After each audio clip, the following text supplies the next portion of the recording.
Hi hello welcome to SS productions competitive hub అండి. Next ఈ వీడియోలో కంటిన్యూషన్ చూద్దాము. సోషల్ మెథడ్ సంబంధించి థర్డ్ లెసన్ పాఠ్య పుస్తకాలపైన అవగాహన కలిగించడం మరియు బోధనా విధానం అనేది ఇక్కడ మనకి ఈ లెసన్ సంబంధించి చూస్తామండి. ఇది చూడబోయే ముందు మనకు Telugu, English, maths, science methods కూడా ఆల్రెడీ మీకు కంప్లీట్ చేస్తున్నాం క్లాసెస్ అనేటివి. మీరు యాప్లో మీకైతే ఒక ఆర్డర్లో ఉంటాయి, చూసుకోవచ్చు.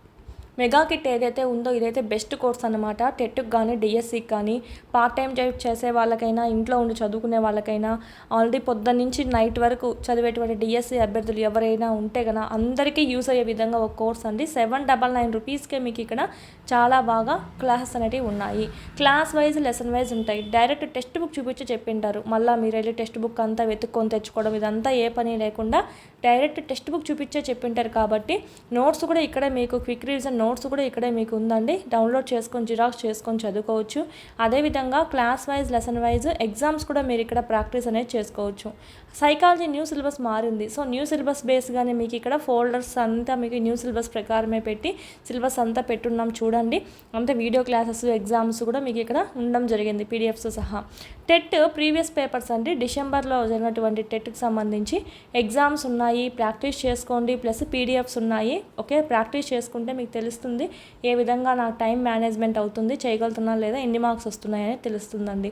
ఇది మనకు సంబంధించి 799 రూపీస్కి 7 పర్చేజ్ చేసుకోండి. ఈ మెథడ్స్కి సంబంధించిన పీడిఎఫ్స్ కూడా మీకు ఇక్కడ ఈ కోర్సులో ఉండడం అనేది జరుగుతుంది. లేదు మేడం మాకు విడివిడిగా చాలు, ఒకటే కోర్స్ చాలు అనుకుంటే ఇవే విడివిడిగా కూడా ఉన్నాయండి. విడివిడిగా కొంటే కన్నా 1400 అవుతుంది. ఇలా కాంబో ప్యాక్ తీసుకుంటే ఓకే 799కే మీరు ఇక్కడ పర్చేస్ అనేది చేసుకోవచ్చు. అదేవిధంగా target 20, target 80 DSC batches, TET batches already మీకు రన్నింగ్లో ఉన్న ఎగ్జామ్స్ అనేటివి రాసుకోవచ్చు అనమాట ఏదైనా మీకు. అదేవిధంగా డిఎస్సికి సంబంధించి డైరెక్ట్ డిఎస్సికి ప్రిపేర్ అయ్యే వాళ్ళు ఉంటే కదా విద్యా దృక్పథాలు ఏదైతే ఉందో ఓకే ఈ పీడిఎఫ్ ఒక్కటి తీసుకుంటే చాలండి. ఈ బుక్ మళ్ళీ ఏ బుక్ అవసరం లేకుండా ఈ పీడిఎఫ్ ఒక్కటి మీరు చదువుకున్నారంటే ఈజీగా మార్క్స్ అనేవి స్కోర్ చేసేయచ్చు విద్యా దృక్పథాలకు సంబంధించి. ఓకే, ప్రీవియస్ కూడా మనకు చూసినట్టయితే అవుట్ ఆఫ్ 8లో 7 బిట్స్ అనేటివి ఇందులో ఉంచి రావడం జరిగింది. పీడిఎఫ్ ఉంది, క్లాసెస్ ఉన్నాయి, ఎగ్జామ్స్ ఉన్నాయి. మీరు ఇక్కడ ప్రాక్టీస్ అనేది చేసుకోవచ్చు అండి. తక్కువ ప్రైస్కే ఉంది, చూసుకోవచ్చు. ఎస్ఏ అయినా, ఎగ్జిటీ అయినా, టీజీటీ, పీజీటీ అందరికీ యూజ్ అవుతుంది. మీకు ఈ కోర్సెస్ అంతా ఎస్ఎస్ ప్రొడక్షన్స్ కాంపిటేటివ్ హబ్ అని ప్లేస్టోర్ నుంచి యాప్ డౌన్లోడ్ చేసుకోండి. అందులో ఉన్నాయండి, జాయిన్ అవ్వండి. నెక్స్ట్ చూద్దాము థర్డ్ లెసన్ అండి. పాఠ్య పుస్తకాలపైన అవగాహన, బోధనా విధానం. 1993 యశ్పాల్ కమిటీ నివేదిక పాఠ్య పుస్తకాలను వివరణాత్మకంగా సమాచారంతో నింపడానికి బదులు సామాజిక, రాజకీయ సత్యాలను విశ్లేషించడంలో పిల్లల సామర్థ్యాన్ని పెంపొందించడానికి కృషి చేయాలి అని చెప్పి పేర్కొనడం జరిగింది. అంటే మనకు ఏదో వివరణ ఇస్తూ అంత సమాచారం అంతా దాంట్లో బుక్లో నింపడం కన్నా దాని బదులుగా ఏం చేయాలి, పిల్లల యొక్క సామర్థ్యాలు పెంపొందించాలి. సామాజిక, రాజకీయ సత్యాలు ఏవైతే ఉన్నాయో వాటిని విశ్లేషణ చేసి పిల్లల యొక్క సామర్థ్యాలు పెంపొందించేలా ఉండాలి. ఓన్లీ ఏదో ఇంత సమాచారాన్ని ఇచ్చేసి చదవమని రాయడం కాదు అన్నట్టుగా మనకు యశ్పాల్ కమిటీ నివేదికలో తెలపడం అనేది జరిగిందనమాట. టెక్స్ట్ బుక్స్ ఎలా ఉండాలి అనేది.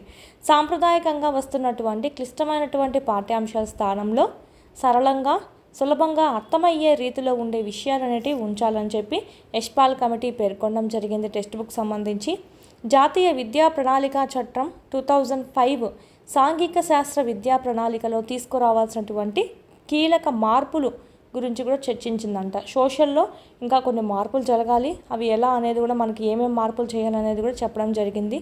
సమానత్వం, సామాజిక న్యాయం, వ్యక్తి గౌరవం మొదలైనటువంటి అంశాలను లింగ వివక్షత లేకుండా, స్త్రీ పురుషులు అనేటువంటి భేదం లేకుండా పాఠ్య ప్రణాళికలో పొందుపరచాలి అని చెప్పి ఎన్సీఎఫ్ 2005 సూచించడం జరిగింది. ఎన్సీఎఫ్ 2005 సూచించింది ఏంటి, సాంఘిక శాస్త్ర విద్యా ప్రణాళికలో మార్పులు చేయడము మరియు సమానత్వం, సామాజిక న్యాయం, వ్యక్తి గౌరవం సంబంధించి లింగ వివక్షత లేకుండా ఉండేటువంటి పాఠ్యాంశాలు పెట్టడం అన్నమాట. ఇలా మనకు నెక్స్ట్ స్థానిక అనుభవాలు పరిగణలోకి తీసుకోవాలి. దానివల్ల ఏమవుతుందంటే వాళ్ళకు బాగా ఇంకా అర్థమవుతుందని. ఓకే, స్థానిక అనుభవాలు లింకప్ చేస్తూ వాళ్ళకి చెప్తే కానీ ఇప్పుడు పోలీస్ స్టేషన్ సంబంధించి వచ్చింది, కొంతమంది మార్కెట్కి సంబంధించి వచ్చింది, డైరెక్ట్ మార్కెట్కి తీసుకెళ్ళి చెప్పడము. ఈ విధంగా మనకి స్థానిక అనుభవాలతో లింకప్ అనేది ఉండాలి అని చెప్పింది. అలాగా తీసుకుపోవడం, లింకప్ లేకుండా ఉండడం వల్లనే సోషల్ అనేది సోషల్ సబ్జెక్ట్ అనేది కష్టమైన దానిగా మారింది అని చెప్పారు. పాఠ్య పుస్తకాల్లో సైతం విషయాన్ని సంక్షిప్తంగా వివరించడము, సమకాలీనంగా వివిధ రంగాల్లో వస్తున్న మార్పులు కానీ ప్రగతిని కానీ పరిగణలోకి తీసుకోకపోవడము మరియు వాటిని తరగతి గదిలో చర్చించకపోవడం వల్ల కూడా సాంఘిక శాస్త్రం అనేది చాలా కష్టంగా భావిస్తూ ఉంటారు. సో ఏం చేయాలి, సంక్షిప్తంగా ఇక చూడండి పాఠ్య పుస్తకాలలో కూడా ఎలా ఉండాలంటే బాగా వివరణాత్మకంగా ఉండాలన్నమాట. బాగా ఏదో కుదించినట్టుగా సంక్షిప్తంగా కాకుండా బాగా వివరణాత్మకంగా ఉండాలి. అక్కడ ఉండేటువంటి సమకాలీన అంశాలకు లింకప్ ఉండాలి. తరగతి గదిలో చర్చించడానికి అవకాశం ఉండేలా ఉండాలి. వాళ్ళ ప్రగతి పెరిగే విధంగా ఉండాలన్నమాట పాఠ్యాంశాలు ఉండాలి అని చెప్తుంది. ఓకే, ఉపాధ్యాయులు తయారీ అతి బలహీనంగా మారినందువల్ల తరగతి గదిలో బోధనా అభ్యసన ప్రక్రియలు అనేటివి స్తబ్దంగా మారిపోయినాయంట. సో ఉపాధ్యాయులకు ముందు నాణ్యతగా వాళ్ళ నైపుణ్యాలు అనేటివి మంచిగా ఉంటే కనుక వాళ్ళు పిల్లలకు బాగా నేర్పించగలుగుతారని చెప్తుంది. మన రాష్ట్రంలో సర్వశిక్ష అభియాన్ ఆధ్వర్యంలో పాఠశాలలకు టీఎల్ఎం అనేది సరఫరా చేయడం అనేది జరుగుతుందండి ఎస్ఎస్ఏ ద్వారా. సో అది యూజ్ చేసుకోవాలి.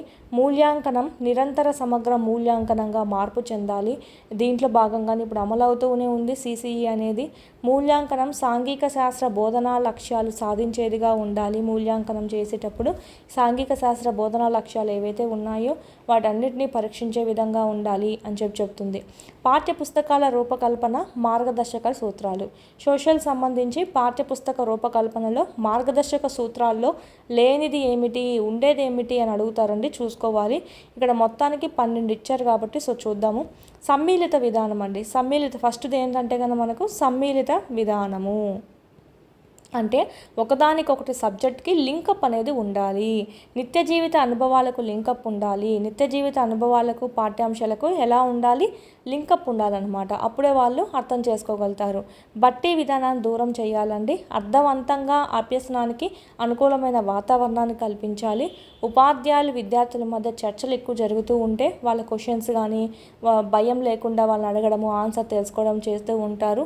విద్యార్థుల్ని ప్రశ్నించాలి. వాళ్ళు ప్రశ్నించేటువంటి అవకాశం మనము ఇవ్వాలి. విద్యార్థులు సొంతంగా చదివి విషయాలను అర్థం చేసుకోవడము, చదివిన అంశాలపైన చర్చ అనేది పెట్టడము, ఇలాంటివన్నీ డిబేట్స్ ఇలాంటివన్నీ చేస్తూ ఉండాలి. స్వీయ మూల్యాంకనానికి వాళ్ళంతటా వాళ్ళే మూల్యాంకనం చేసుకోవడానికి అవకాశం ఇవ్వాలి. వాళ్ళ తప్పులు వాళ్ళు తెలుసుకొని సరిదిద్దుకుంటారు. ఉపాధ్యాయులు మార్గదర్శకంలో విద్యార్థులే నిర్వహించేటట్టుగా ప్రయోగాలు కానీ ప్రాజెక్టులు కానీ ఇవ్వాలన్నమాట.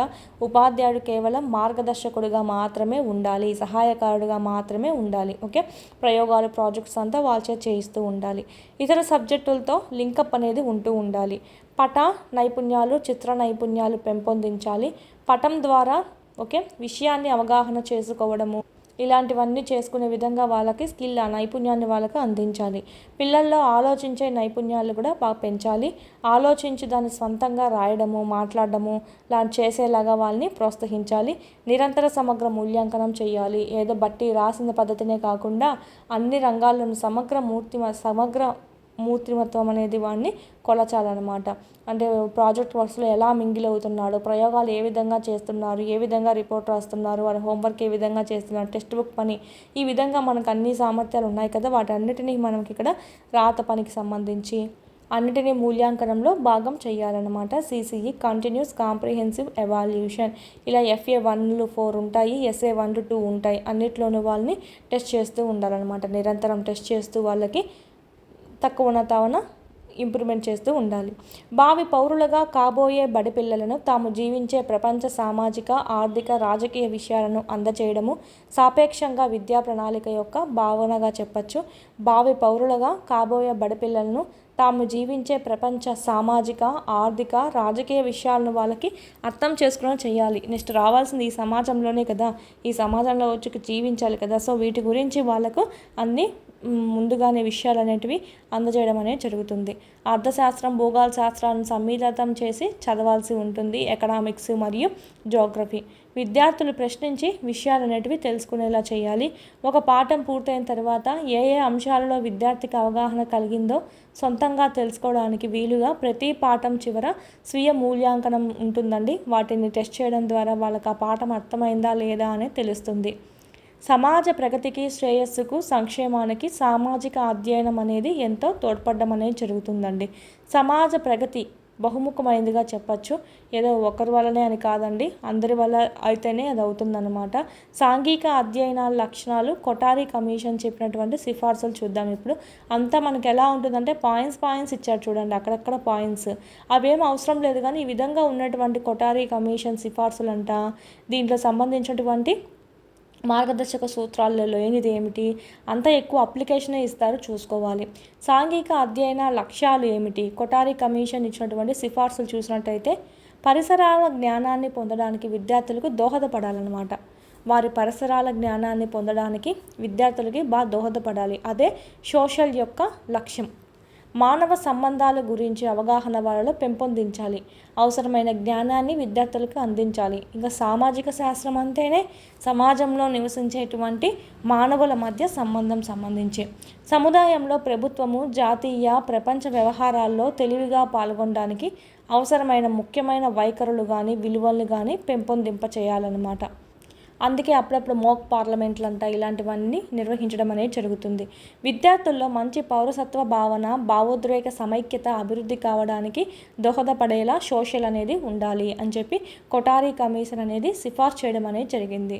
లక్ష్యాలు లేని ప్రయాణము గమ్యాన్ని చేరుకోలేదన్న విషయం అనేది వాస్తవం అండి. అంటే లక్ష్యం లేకుండా నువ్వెంత ప్రయాణం చేస్తూ ఉన్నా కూడా వేస్టే అనమాట. ఒక లక్ష్యాన్ని పెట్టుకొని దానికి అనుగుణంగా ప్రయాణం అనేది చేయాలి. ఇదే భావాన్ని చెస్టర్ ఎం ఆల్ట్రో చక్కగా వివరించడం అనేది జరిగింది, చక్కగా వర్గీకరించారు. ఎందుకు వెళ్తున్నామో, ఎక్కడికి వెళ్తున్నామో, ఎలా వెళ్తున్నామో తెలియకుండా చేసే ప్రయాణము ఎన్ని రోడ్లు తిప్పినా కూడా గమ్యాన్ని చేరలేమన్నమాట. అసలు ఎక్కడికి వెళ్ళాలి అనేది తెలియందే నువ్వు ఏ రోడ్డుకని వెళ్తానే ఉంటావు, కానీ నేను ఇక్కడికి వెళ్ళాలి అక్కడికి వెళ్ళాలి ఇటు వెళ్తే ఆ గమ్యం వస్తుంది అనేది తెలియదు అనమాట. సో ఈ విధంగా అంటే లక్ష్యం అనేది కంపల్సరీ ఉండాలి. లక్ష్యం లేదా గమ్యం అనేది పెట్టుకొని దానికి అనుగుణంగా ప్రయాణం చేయాలి అని చెప్పి చెస్టర్ ఎం ఆల్ట్రో చెప్పడం అనేది జరిగిందండి. ఈ విధంగా ఇలా తెలియకుండా ఎలాగైతే ఉంటుందో అదేవిధంగా ఉద్దేశాలు కానీ బోధనా లక్ష్యం లేనటువంటి నువ్వు ఎంత విద్య అందించినా కూడా వేస్ట్. అందుకే మనకు సాంఘిక శాస్త్రం యొక్క లక్ష్యాలు ఏంటివి అనేది ఇక్కడ పెట్టారు చూడండి. ఇవన్నీ వాళ్ళ ఫుల్ఫిల్ చేసేలా మనం అక్కడ విద్య అనేది బోధించాల్సి వస్తుంది అని. బోధనా లక్ష్యాలు నమ్యతను కలిగి ఉండాలి, అంటే ఫ్లెక్సిబిలిటీ అనేది ఉండాలన్నమాట. దేనికి తగ్గట్టు మార్చుకునే విధంగా సాంఘిక అధ్యయనంలో ఉత్తమ లక్ష్యాలను నిర్దేశించుకోవాల్సి ఉందని ప్లేటో తన గ్రంథమైనటువంటి రిపబ్లిక్లో నొక్కి వ్యాఖ్యానించాడు. అప్పుడు ఉండేటువంటి లక్ష్యాలు వేరు, ఇప్పుడు కాలానికి అనుగుణంగా ఉండేటువంటి ఈ కొత్త యుగంలో ఈ కొత్త శతాబ్దంలో ఉండేటువంటి లక్ష్యాలు వేరు కదా. సో ఆ విధంగా మనకు మారుతూ ఉంటాయి అన్నమాట లక్ష్యాలు కూడా. ఈ విధంగా మారుస్తూ ఉండాలి, నిర్దేశించుకోవాల్సి ఉంటుంది దేనికి తగ్గట్టు అని చెప్పింది ప్లేటో రిపబ్లిక్ గ్రంథంలో చెప్పాడంట. సామాజిక అభివృద్ధి కోరుతూ వ్యక్తి ఎదుగుదల ఏ విధంగా ఉండాలో తెలియజేయడమే సాంఘిక అధ్యయనం. సోషల్ సామాజిక శాస్త్రం లేదా సాంఘిక అధ్యయనం అంటే సమాజ అభివృద్ధికి తోడ్పడుతూ మన వ్యక్తి ఎదుగుదల ఏ విధంగా ఉండాలి, అనుకూలంగా ఉండాలి, అది మనకు ఎదుటి వాళ్ళకి ఇబ్బంది కలిగించేలా ఉండకూడదు అనమాట. సమాజంలో గొడవలు లేపేలా అలా ఉండకుండా ఉండడానికే ఈ సామాజిక శాస్త్రం అనేది ప్రవేశపెట్టడం జరిగింది. మానవుల మధ్య మంచి సంబంధాలు కలిగించడానికి ఈ సామాజిక శాస్త్రం. చిన్న కుటుంబం నేటి అవసరము, మార్పుకు సంసిద్ధం చేయడమే సాంఘిక అధ్యయనం యొక్క పరమావిధి. అంటే చిన్న కుటుంబ భావనను అందించడము, ఎలాంటి మార్పులు వచ్చినా దానికి రెడీగా ఉండేలా వాళ్ళని చేయడమే సామాజిక అధ్యయనం యొక్క మెయిన్ లక్ష్యంగా చెప్పుకోవచ్చు.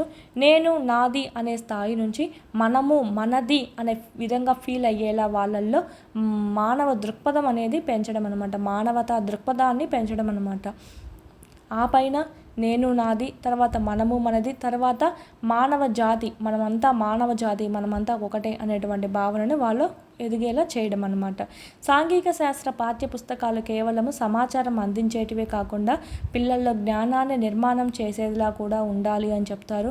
NCF 2005, APSCF 2011 సాంఘిక శాస్త్ర ఆధారపత్రము ప్రతిపాదనల ఆధారంగా సాధించాల్సిన సామర్థ్యాలను ఏమంటారంటే విద్యా ప్రమాణాలు అని చెప్పి అంటారండి. విద్యా ప్రమాణాలు అంటారు. ఈ సాంఘిక శాస్త్రంలో విద్యా ప్రమాణాలు 6 విద్యా ప్రమాణాలు ఉన్నాయి.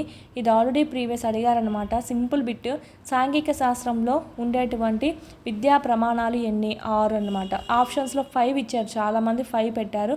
సో రైట్ ఆన్సర్ అనేది ఏంటంటే 6. తరగతి గది సమయాన్ని ప్రణాళికాబద్ధంగా విభజించి బోధనా కృత్యాన్ని నిర్వహించడం అనేది చెయ్యాలి. అందుకే వీటిని అభ్యసన సూచికలు అని కూడా అంటారనమాట. ఈ విద్యా ప్రమాణాలు చూసినట్టయితే ఏవేవి 6 ఉన్నాయని చెప్పాం కదా. ఫస్ట్ది కొన్నిసార్లు ఆర్డర్లో కూడా పెట్టమంటారు, చూసుకోవాలి. ఫస్ట్ది విషయ అవగాహన. ఓకే, విషయం గురించి అవగాహన కలిగి ఉండడం, ఇచ్చిన పాఠ్యాంశాన్ని చదివి అర్థం చేసుకొని వ్యాఖ్యానించగలగడము, సమాచార నైపుణ్యాలు కలిగి ఉండడము, సమకాలీన అంశాలపైన ప్రతిస్పందించడము, దాని మీద ప్రశ్నలు ఉంటే ప్రశ్నించడం చేయగలగాలి పిల్లవాడు. పాఠ నైపుణ్యాలు వాళ్ళల్లో పెంపొందించాలి. ప్రశంస చేయడము, అభినందన చేయడము, సున్నితత్వం అనేటువంటి భావన పిల్లవాళ్ళలో పెంపొందించాలి. ఈ విద్యా ప్రమాణాలు ఇవన్నీ పిల్లవాళ్ళలో పెంపొందించేలా చేయాలన్నమాట. ఇదే సాంఘిక శాస్త్రం యొక్క లక్ష్యం అన్నమాట. ఇది పాఠ్యాంతర ప్రశ్నలను జట్లతో చర్చించడం ద్వారా పిల్లల్లో విషయ అవగాహన అనేది పెంపొందుతుంది. ఇది ఎలా అడుగుతాడంటే, పాఠ్యాంతర ప్రశ్నలను జట్లతో చర్చించడం ద్వారా పిల్లల్లో ఏ సాంఘిక సామర్థ్యం, సాంఘిక విద్యా ప్రమాణం పెంపొందుతుంది, విషయ అవగాహన అనేటువంటిది పెంపొందుతుంది అన్నమాట. ఓకే, తరగతి గదిలో చర్చించడము, విద్యార్థి భాగస్వామ్యం కావడము, పంచుకోవడము ద్వారా జ్ఞాన నిర్మాణం జరగడం వల్ల అది ఏమవుతుందంటే పిల్లవాడే అంతా సెంటర్గా జరుగుతూ ఉంది కాబట్టి వాడే చర్చిస్తున్నాడు, వాడే భాగస్వామ్యం అవుతున్నాడు, వాడే జ్ఞాన నిర్మాణం చేసుకుంటున్నాడు. కాబట్టి విద్యార్థి కేంద్రీకృతంగా విద్య అనేది అందుతుందన్నమాట. విద్యార్థి కేంద్రీకృతంగా అవుతుంది, ప్లస్ అర్థవంతంగా జరుగుతుంది, ఏదో బట్టి పద్ధతి కాకుండా. దీనినే మనకు చురుకైన అభ్యసనం అని చెప్పి అంటారండి. విద్యార్థి స్మృతిలో దీర్ఘకాలిక స్మృతి, స్వల్పకాలిక స్మృతి అనేటివి ఉంటాయి. మామూలుగా మనకు సైకాలజీలో చూసుకున్నట్టు ఒక విషయం పట్ల కానీ అంశం పట్ల కానీ అవగాహన ఏర్పరచుకొని నిర్ధారణ రావడానికి దోహదపడే కృత్యాలని మనం ప్రాజెక్ట్స్ అని అంటాము. ఇక్కడ మనకు దీర్ఘకాలికంగా ఎక్కువ కాలం గుర్తుండేటివి, స్వల్పకాలికంగా అంటే ఏదో కొద్ది కాలం వరకే గుర్తుండి తర్వాత మర్చిపోవడం జరుగుతుంది. అలాంటివన్నీ స్వల్పకాలిక స్మృతిగా చెప్పచ్చు. ప్రాజెక్ట్స్ అంటే ఏంటివి? ఒక విషయం పట్ల కానీ అంశం పట్ల కానీ అవగాహన ఏర్పరచుకొని నిర్ధారణకు రావడాన్ని దోహదపడే కృత్యాలని ప్రాజెక్ట్ అంటాము. ఇప్పుడు ఒక ప్రాజెక్ట్ ఇస్తామన్నమాట. నువ్వు మార్కెట్లోకి వెళ్ళు, ఏ కూరగాయ ఎంతెంత ధరలు ఉన్నాయి, ఎవరు ఏ కూరగాయలు పండిస్తూ ఉన్నారు, ఏ వాళ్ళు ఎలా ఉన్నారు అని చెప్పేసి. ఓకే, ఏ కూరగాయలు ఎక్కువ ధర ఉన్నాయి, ఏ కూరగాయలు వారానికి రేట్ మారుతూ ఉంది. ఇలాగ ప్రాజెక్ట్ పద్ధతి ఒకటి ఇవ్వడం అనేది జరుగుతుంది. వాడే వెళ్ళి చేసుకొని వస్తాడు. ప్రాజెక్టు పనులు సమాచార నైపుణ్యాలులో భాగంగా నిర్వహించాలి. ఎందుకంటే ప్రాజెక్ట్ పని చేసేటప్పుడు వెళ్ళి గొమ్మగా ఉంటాడా, ఎదుటి వాళ్ళని అడుగుతాడు కదా. సమాజంలో ఉన్నటువంటి ఆ మనుషులతో, ఆ మార్కెట్లో ఉన్నటువంటి మనుషులతో వాడు మాట్లాడతాడు. దానిలో సమాచార నైపుణ్యాలు వాళ్ళు అభివృద్ధి చెందుతాయి. సో ఈ విధంగా లింకప్ అనేది ఉంటుంది ఒక సామర్థ్యానికి ఇంకో సామర్థ్యానికి. అట్లా అన్నీ డెవలప్ అయ్యే విధంగా చూసుకోవాలి. ఒక ప్రాంత ప్రజల జీవన విధానం గురించి ఇక్కడ ఒక ఎగ్జాంపుల్ ఇచ్చారు చూడండి. ఒక ప్రాంత ప్రజల జీవన విధానం గురించి చర్చించేటప్పుడు తన ప్రాంత ప్రజల జీవన విధానంతో పోల్చమనడం ద్వారా సమకాలీన అంశాలు కూడా ప్రశ్నించబడతాయంట. ఈ విధంగా ఒక ప్రాంతం గురించి మా ప్రాంతంలో ఎలా ఉంది, ఇక్కడ ఎలా ఉంది, ఓకే ఇది అధునాతనంగా ఉంది, ఇది కొంచెం ఇంకా తక్కువగా ఇంకా డెవలప్ అనేది తక్కువ ఉంది, ఆ విధంగా వాడు పోల్చుకోగలుగుతాడు. పటాలు చదవడం కోసము, చర్చించడం కోసము, వాటి గురించి మాట్లాడడము, ఇలాంటివి కూడా చేయగలగడము. పట నైపుణ్యంలో ప్రధానంగా 3 అంశాలు ఉంటాయండి. పటాలు గీయడం ఒకటి, పటాలు చదవడం అంటే ఏంటి, ఇప్పుడు మనకి ఈ విధంగా ఉంది.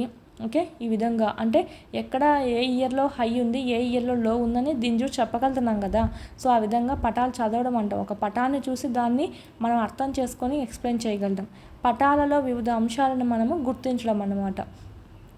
ఈ 3 అంశాలు మనకు పట నైపుణ్యాల్లో భాగంగా ఉంటాయి. ఈ 3 వచ్చాయంటే పట నైపుణ్యాలు బాగా అభివృద్ధి చెందాయి అని చెప్పి ఇది పిల్లవాళ్ళలో అభివృద్ధి చేయాలి.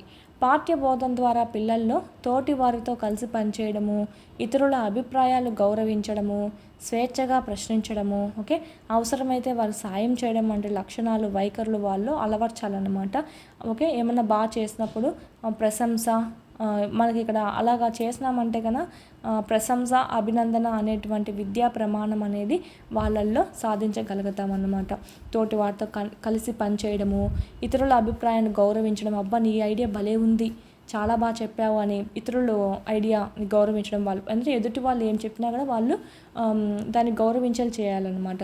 స్వేచ్ఛగా ప్రశ్నించగలగాలి, ఎదుటికి సాయం చేయగలగాలి. ఓకే, ఇవన్నీ వాళ్ళల్లో అలవర్చడం ద్వారా ఏమవుతుందండి, ప్రశంస, అభినందన అనే విద్యా ప్రమాణం అనేది సాధించగలుగుతాం. ఉపాధ్యాయుడు సరైన బోధనా వ్యూహాన్ని ఎన్నుకోవడం ద్వారా విద్యార్థుల్లో మంచి మోటివేషన్ కలిగించవచ్చు అనమాట. మనం కొత్తగా అందించామంటే ఇంట్రెస్ట్గా వింటాడు. అబ్బాయి ఏం చెప్తుందో మేడం ఈరోజు కొత్తగా అని పొగడము, గుర్తింపుని ఇవ్వడము, బహుమతులు ఇవ్వడము, ఈ విధమైనటువంటి పునర్బలన చర్యలు తీసుకున్నామంటే కనుక ఇంకా బాగా అభ్యసనం చేస్తారు. ఈరోజు ఫస్ట్ ఎవరు రాస్తారో వీళ్ళకి నేను చాక్లెట్ ఇస్తాను, కరెక్ట్గా ఎవరు రాస్తారో, మంచిగా ఎవరు రాస్తారో నాకు చాక్లెట్ ఇస్తాను అని చెప్పి ఆ విధంగా కొంచెం పొగడ్డం కానీ, గుర్తింపు పిలిచి క్లాప్స్ కొట్టి ఇవ్వడం కానీ, పెన్ ఇవ్వడం కానీ, ఒక పెన్సిల్ ఇవ్వడం కానీ, ఇలాంటివి ఏమన్నా బహుమతులు ఇవ్వడం లాంటివి చేయాలంట. బోధనా పద్ధతి అనేది సరళంగా ఉండాలి, నిర్వర్తించదగిందిగా ఉండాలన్నమాట. ఏదో కష్టంగా కాకుండా అది నిర్వహణ చేయడానికే వీలు లేకుండా ఉండే విధంగా కాదు, బాగా సింపుల్గా అప్లై చేయడానికి ఈజీగా ఉండాలి క్లాస్ రూమ్కి. ఓకే, నెక్స్ట్ మాధ్యమిక విద్యా కమిషన్ వారు తెలిపినటువంటి ఉత్తమమైన ప్రణాళిక అనేది సరైన బోధనా పద్ధతుల వల్ల, సరైన ఉపాధ్యాయుల వల్ల ఉంటుందంట.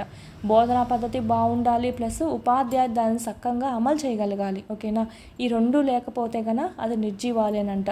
మాధ్యమిక విద్యా కమిషన్ తెలుపుతుందన్నమాట. ఈ విధంగా ఉత్తమమైన ప్రణాళిక అంటే ఏంటి, ఓన్లీ బోధనా పద్ధతే కాదు, సరైన బోధనా పద్ధతి ఉండాలి, ప్లస్ సరైన ఉపాధ్యాయుడు ఉండాలి. ఆ నైపుణ్యం ఉపాధ్యాయునికి ఉండాలి అప్లై చేయడానికి సరైనగా. ప్రతిభావంతుడైన ఉపాధ్యాయుడు సరైన పద్ధతిని ఎప్పుడైతే ఉపయోగిస్తాడో మనకు అప్పుడే తన విద్యార్థులకు బాగా అర్థమవుతుందన్నమాట. అప్పుడు ఏమవుతుంది, ఆ సాంఘిక అధ్యయనం యొక్క ఆశయాలు, లక్ష్యాలు అనేటివి వాడు సాధించగలుగుతాడనమాట. నెక్స్ట్ వెస్లీ రాన్స్ప్రీలు అభ్యసన ప్రక్రియను నిర్దేశించడానికి ఉపాధ్యాయుడు అనుసరించే విధానమే పద్ధతి అని చెప్పి నిర్వర్తించాడు. ఇది డెఫినేషన్ చూసుకోవాలి. అభ్యసన ప్రక్రియను నిర్దేశించడానికి ఉపాధ్యాయుడు అనుసరించే విధానమే పద్ధతి అని చెప్పింది ఎవరు అని అడుగుతారు. వెస్లీ రాన్స్ప్రీ. ఇది మనకు చూసుకోవాలి, ఇంపార్టెంట్. ఇలాంటి డెఫినేషన్స్ ఏమైనా వస్తే ఇంపార్టెంట్. ఎందుకంటే ఈ మ్యాథ్స్ కానీ, సైన్స్ కానీ, సోషల్ కానీ నిర్వచనాల నుంచి కంపల్సరీ ఒకటి వస్తుంది. ఈ విధంగా వాక్యాలు ఇచ్చేసి ఎవరు చెప్పారు అని అడగడము. ఈ విధంగా వాంఛనీయ మార్పులు, వైఖరులు, నైపుణ్యాలను విద్యార్థులలో బాగా అభివృద్ధి చేయడానికి ప్రాజెక్ట్ పద్ధతి అనేది చాలా బాగా యూజ్ అవుతుందండి. ఇది కూడా ఎలా అడుగుతాడంటే ఇదంతా ఇచ్చేస్తాడు, ఏ పద్ధతి యూజ్ అవుతుంది, ఏ బోధనా పద్ధతి యూజ్ అవుతుందని అడుగుతాడు. ప్రాజెక్ట్ పద్ధతి విద్యార్థికి జ్ఞానం అందించడానికి ఉపాధ్యాయుడు ఉపన్యాస పద్ధతి, పాఠ్యపుస్తక పద్ధతి, చర్చా పద్ధతులను ఉపయోగించవచ్చు. ఏదన్నా ఓన్లీ జ్ఞానం మాత్రమే అందించాలి అంటే ఉపన్యాస పద్ధతి, పాఠ్యపుస్తక పద్ధతి, చర్చా పద్ధతి యూజ్ అవుతుందంట. వాళ్ళ నైపుణ్యాలు కానీ, వైఖరులు కానీ, ఏమైనా మార్పులు ఏమైనా కొత్తగా రావాలి అని చూసుకుంటే కనుక ప్రాజెక్ట్ పద్ధతులు లాంటివి అమలు చేయాలన్నమాట.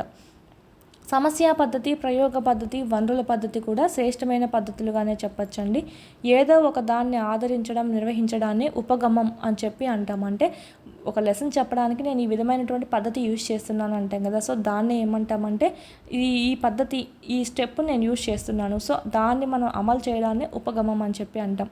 అంటే తరగతి గదిలో మనము సాంఘిక శాస్త్రాన్ని బోధించేటువంటి విధానంగా చెప్పచ్చు. ఒకవేళ సోషల్కి అప్లై చేసుకుంటే, మ్యాథ్స్కి అయితే తరగతి గదిలో మనం మ్యాథ్స్ బోధించే విధానం, ఆ విధంగా చెప్పుకోవచ్చు. ఉపాధ్యాయుని ధోరణి తన కార్యక్రమంలోని వివిధ అంశాలను స్థిరపరుస్తుందన్నమాట.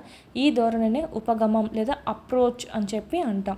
నువ్వు ఏ విధంగా పిల్లవాళ్ళకి పద్ధతిని అప్రోచ్ చేయాలనుకుంటాం, ఆ సబ్జెక్ట్ని ఏ పద్ధతి ద్వారా పిల్లవాళ్ళకి అందించాలనుకుంటున్నామో ఇలా మనకు చూసుకోవచ్చు. సాధారణంగా బోధనలో 3 అంశాలు ప్రాధాన్యం అనేది ఉంటుందండి. అవి బోధకుడు, బోధనా అంశము, బోధనా వ్యూహం. బోధకుడు అంటే టీచరు, బోధనా అంశం అంటే నువ్వు ఏ విషయం చెప్పాలనుకుంటున్నావు, బోధనా వ్యూహం అంటే ఏ పద్ధతిలో వాడికి చెప్పాలనుకుంటున్నావు. కూర్చొని ఓన్లీ ఉపన్యాస పద్ధతిలో చెప్పేసి వెళ్దాం అనుకుంటున్నావా, వాళ్ళు చిన్నపిల్లలు కాబట్టి ఏదైనా లెర్నింగ్ బై డూయింగ్ పద్ధతిని యూజ్ చేసుకొని చెప్పాలనుకుంటున్నావా అనేది మనకి ఇక్కడ.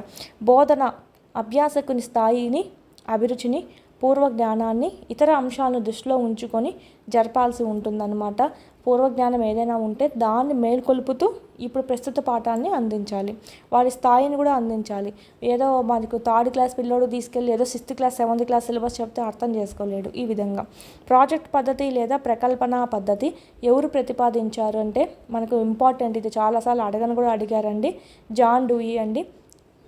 ఇది చూడండి, ప్రాజెక్ట్ పద్ధతి, ప్రకల్పన పద్ధతి ఏ వాదం నుంచి తీసుకోబడిందని కూడా అడుగుతారనమాట. జాన్ డూయి ప్రతిపాదించినటువంటి వ్యవహారిక సత్తావాదంలోని గా చెప్పచ్చు అనమాట. వ్యవహారిక సత్వవాదంలోని విద్యాతత్వ ఫలితమే ఈ ప్రాజెక్టు ప్రకల్పన పద్ధతి అనేది. ఇది అభ్యసనానికి కార్యకలాప దృక్పథాన్ని ఇవ్వడం అనేది జరుగుతుందంట. అంటే చేసేటువంటి విధానం, ఇప్పుడు ఏదైతే మనం అభ్యసించాలనుకుంటున్నామో అది వాడు చేయడం ద్వారా నేర్చుకుంటాడనమాట.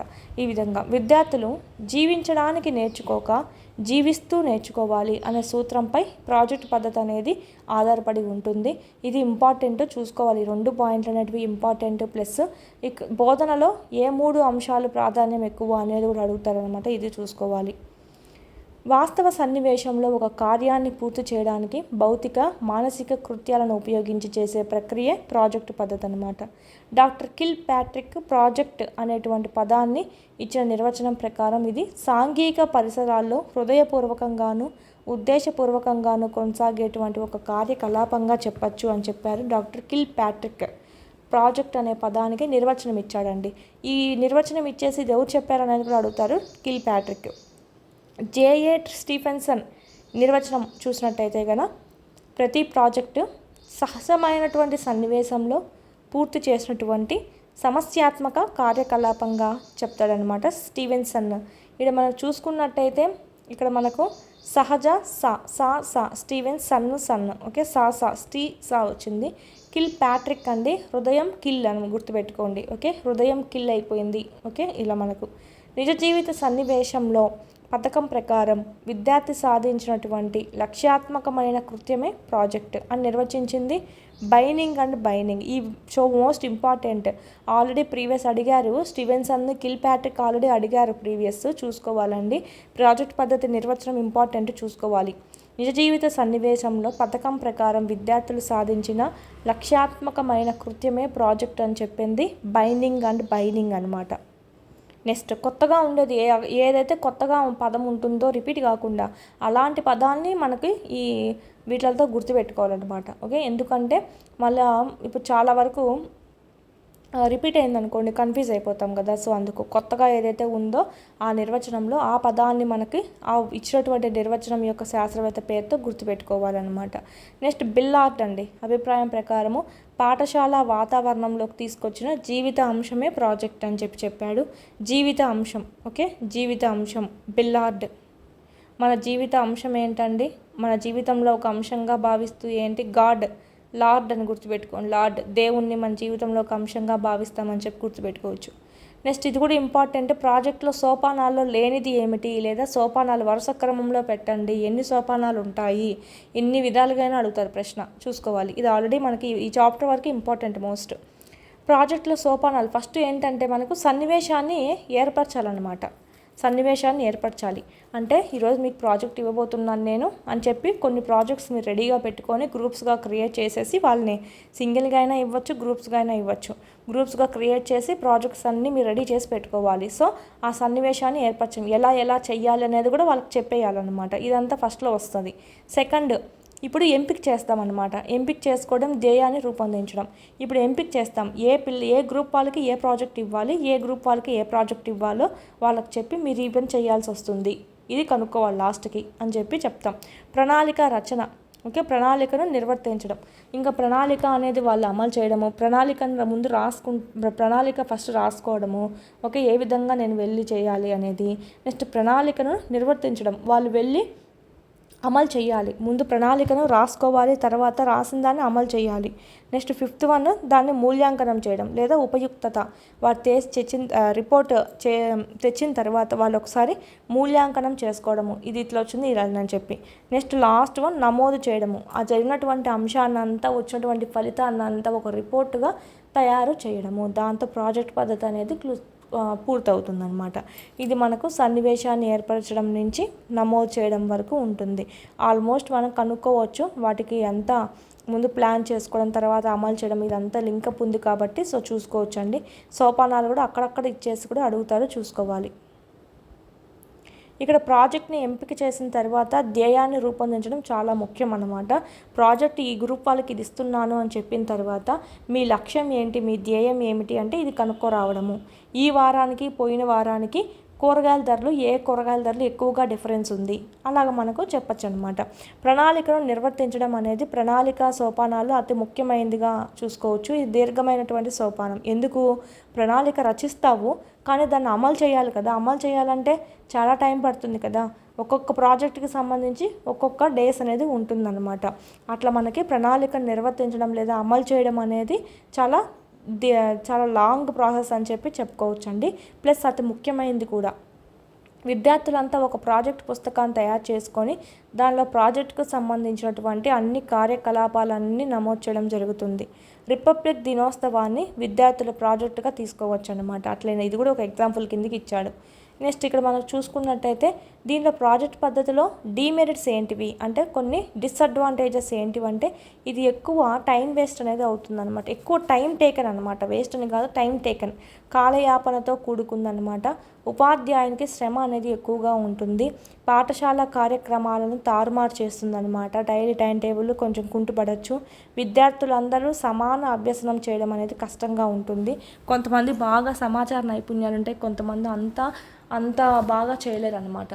సో ఈ విధంగా ఉంటుంది, సమాన అధ్యయనం అనేది ఉండదు.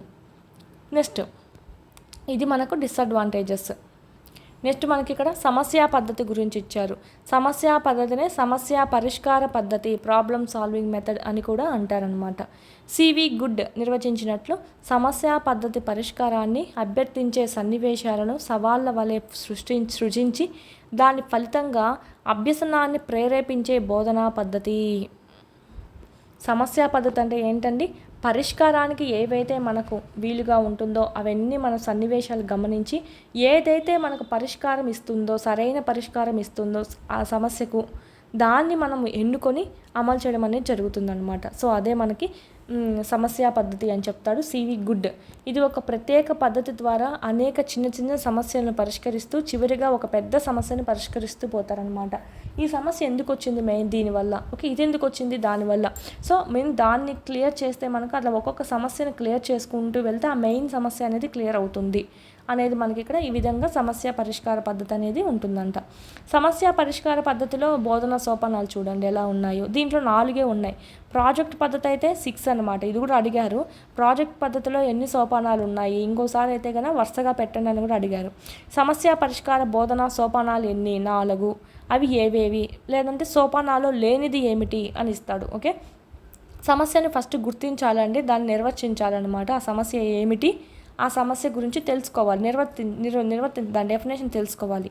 నెక్స్ట్ పరికల్పన చేయడం అంటే ఊహించాలి, హైపోథీసిస్, మనం ఎలా అయితే దీన్ని సాల్వ్ చేయగలుగుతాము. ఓకే, తర్వాత ఏం చేస్తాము, ఓకే ఇలా అయితే సాల్వ్ చేయగలుగుతామని ఐడియా వచ్చిన తర్వాత దానికి కావాల్సినటువంటి సమాచారాన్ని మనం సేకరించాలి. సమాచారాన్ని సేకరించిన తర్వాత అదే దానికి అన్వయించాలి. అంటే సేకరించిన తర్వాత నువ్వు చేసినటువంటి ఐడియా ఏదైతే ఉందో ఊహని అన్వయించాలి. నెక్స్ట్ లాస్ట్ వన్ నిర్ధారణ అంశాలను తీసుకొని సాధారణీకరణాలను రూపొందించాలి. ఇంకా లాస్ట్కి సమస్య పరిష్కారం అయిందా అని నిర్ధారణ చేసుకొని ఓకే అయితే కదా సో ఇది మనకు అయ్యింది అని చెప్పి ఒక రిపోర్ట్ తయారు చేయడము, అలా విధంగా చూసుకుంటాము. ఇది మనకు 4 స్టెప్స్ అనేటివి ఉండడం జరుగుతుంది. ఫస్ట్ సమస్యని గుర్తించి నిర్వర్తించడము, పరికల్పన చేయడము, సమాచారాన్ని సేకరించి దాన్ని అన్వయించడము, నిర్ధారణ అంశాలు తీసుకొని సాధారణీకరణ చేయడం అన్నమాట. ఇది సమస్య పరిష్కారం జాన్ డూయి కృషి వల్ల ఒక బోధనా పద్ధతిగా అభివృద్ధి కూడా చెందడం జరిగిందండి. జాన్ డూయి కృషి వల్ల సమస్య అనేది విద్యా ప్రణాళికకు అనుగుణంగా ఉండాలి, అనేక మంది విద్యార్థులు స్వీకరించడానికి వీలుగా ఉండాలంట.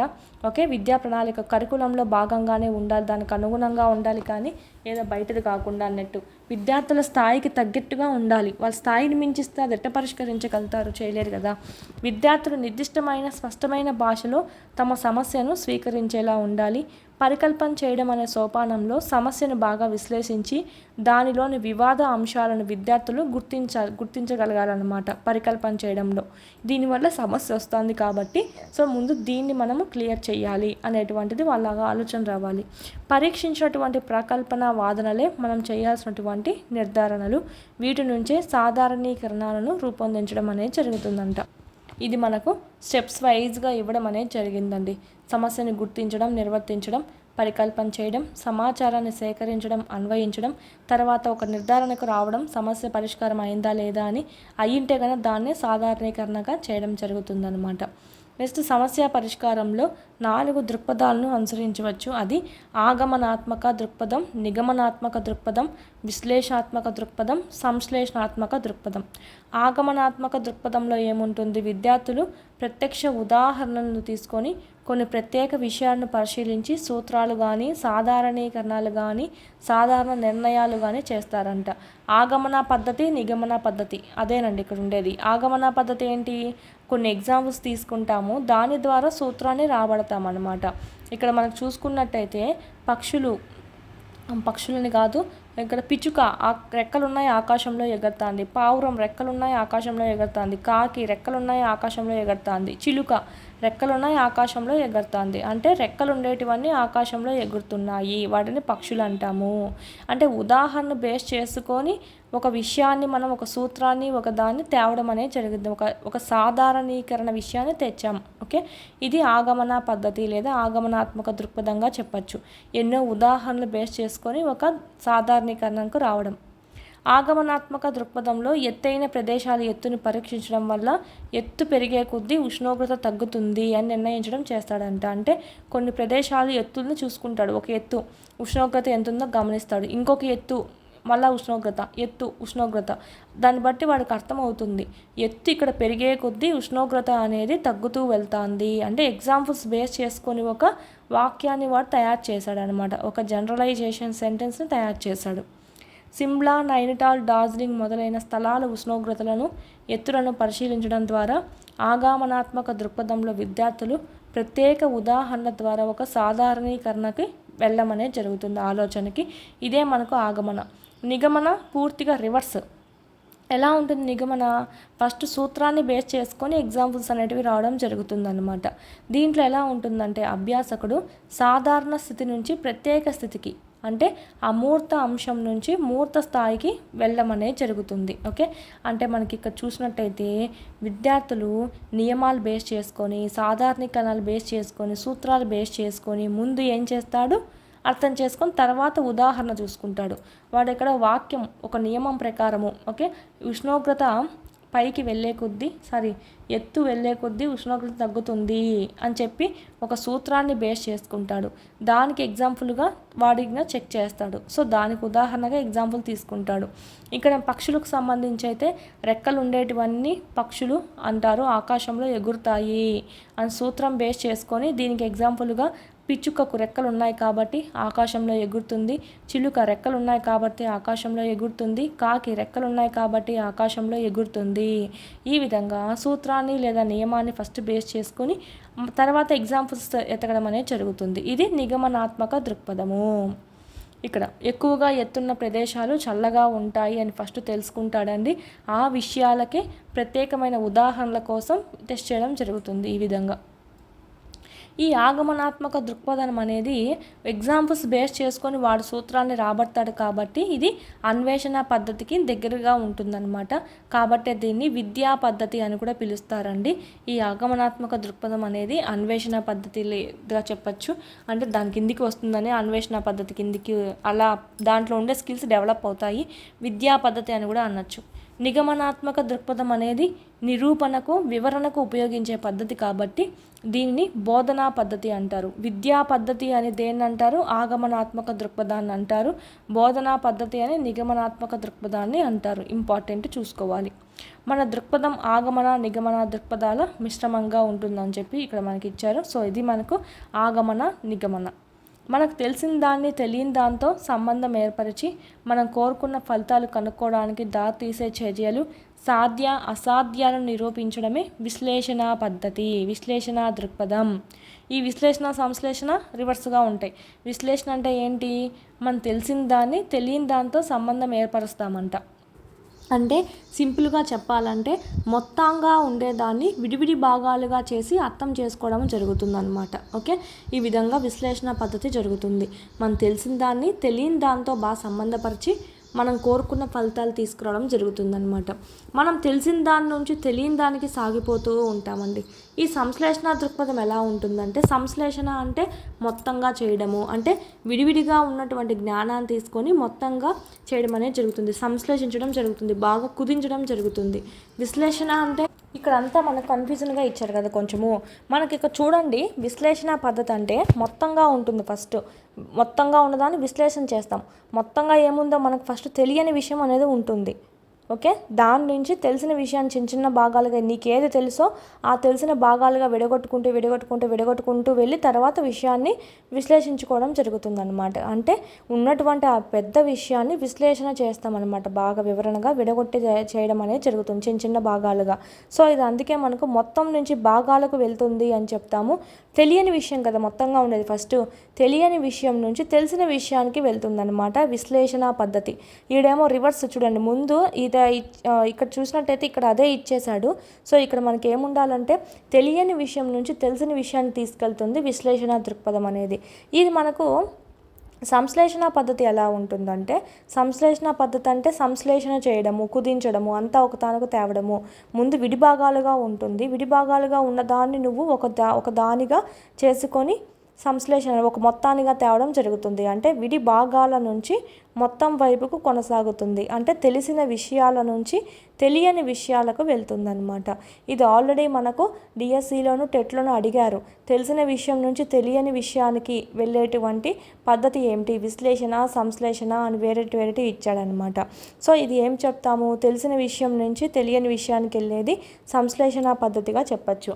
ఓకే, అంటే మనకి ఇక్కడ ఇంకో విధంగా కూడా అడుగుతాడండి, ఆల్రెడీ మనం చూసుకున్నాము. దత్తాంశం సారాంశం అంటాడు. దత్తాంశం అంటే విడిభాగాలుగా ఉంటుంది, డేటా అంతా విడిభాగాలుగా ఉంటుంది. సో విడిభాగాలుగా దత్తాంశం నుంచి ఒక సారాంశం వరకు, అంటే ఈ దత్తాంశాన్ని యూజ్ చేసుకొని దాని సారాంశాన్ని మనం తయారు చేయడం జరుగుతుంది. అంటే ఇక్కడ మనకు చూసుకున్నట్టయితే విడిభాగాల నుంచి మొత్తంగా తయారైంది. అంటే ఇది మనకు సంశ్లేషణ పద్ధతి. ఇదే మనకు విశ్లేషణలో అయితే సారాంశం నుంచి దత్తాంశాన్ని కనుక్కొనడము. సారాంశం నుంచి దత్తాంశం అంటే ఉండేటువంటి సారాంశాన్ని బాగా విశ్లేషణ చేస్తే, విడివిడి భాగాలు చేస్తే దాని దత్తాంశంగా తయారవుతుంది, వివిధ డేటా అంతా వస్తుంది. ఇది మనకు విశ్లేషణ పద్ధతిగా చెప్పచ్చు. ఈ విధంగా చిన్న డిఫరెన్స్ ఉంటుంది, అంతే కనుక్కోవాలి. ఎక్కువగా అడిగేది ఏంటంటే తెలిసిన విషయం నుంచి తెలియని దానికి వెళ్ళేది అని అడుగుతూ ఉంటారు. సో చూసుకోవాలి, సంశ్లేషణ పద్ధతి. తెలియని దాని నుంచి తెలిసిన విషయానికి వెళ్ళేది విశ్లేషణ పద్ధతి. ఓకే, ఇక్కడ మనకు సంశ్లేషణాత్మక దృక్పథం మనకు తెలిసిన సమాచారంలోని అంశాలు కలిపి తెలియని సమాచారం వైపు యథార్థం తెలుసుకోవడానికి వెళ్తూ ఉంటామండి. ఇది మనకు సంబంధించి తెలియని విషయం నుంచి తెలిసిన విషయానికి అంటే ఓకే, తెలియని విషయం నుంచి తెలిసిన విషయానికి అంటే తెలియంది మనకు మొత్తం అయితే విడిభాగాలుగా చేసుకొని చేస్తామన్నమాట. ఇది మనకు విశ్లేషణ. తెలిసిన విషయాల నుంచి తెలియని విషయాన్ని తేవడము సంశ్లేషణ. ఓకే, తెలిసిన సమాచారాన్ని యూజ్ చేసుకొని దాన్ని తెలియని సమాచారాన్ని కనుక్కుంటాం. ఇది మనకు సంశ్లేషణ. తెలిసిన దాని నుంచి తెలియని దానికి. ఇది మనకు కన్ఫ్యూజ్ కాకూడదు, డయాగ్రామ్ గుర్తుపెట్టుకుంటే ఈజీగా చేసేయచ్చు. విశ్లేషణ దృక్పథం అనేది ఒక ఆలోచన ప్రక్రియగా చెప్పొచ్చండి. ఇందులో కూడా అన్వేషణ అనేది ఉంటుంది. సంశ్లేషణాత్మక దృక్పథంలో ప్రకల్పనావాదంతో ప్రారంభించి తీర్మానానికి పోవడం జరుగుతుందన్నమాట. ముందు ప్రకల్పనావాదంతో ప్రారంభమై తీర్మానానికి వెళ్తుందంట సంశ్లేషణ అనేది. విశ్లేషణ అనేది ఆలోచన ప్రక్రియకు సంబంధించింది. దాంట్లో అన్వేషణ అనేది ఉంటుంది. సారాంశం నుంచి నీకు తెలిసిన విషయం ఏంటో అన్వేషించి బాగా విడదీస్తావు అన్నమాట. సో ఈ విధంగా. నెక్స్ట్, విశ్లేషణ ప్రారంభం, సంశ్లేషణ అనుక్రమం. ఈ రెండు పరస్పర ఆధారితాలుగా చెప్పచ్చు అనమాట. ఒకదాని మీద ఒకటి ఆధారపడి ఉంటాయంట.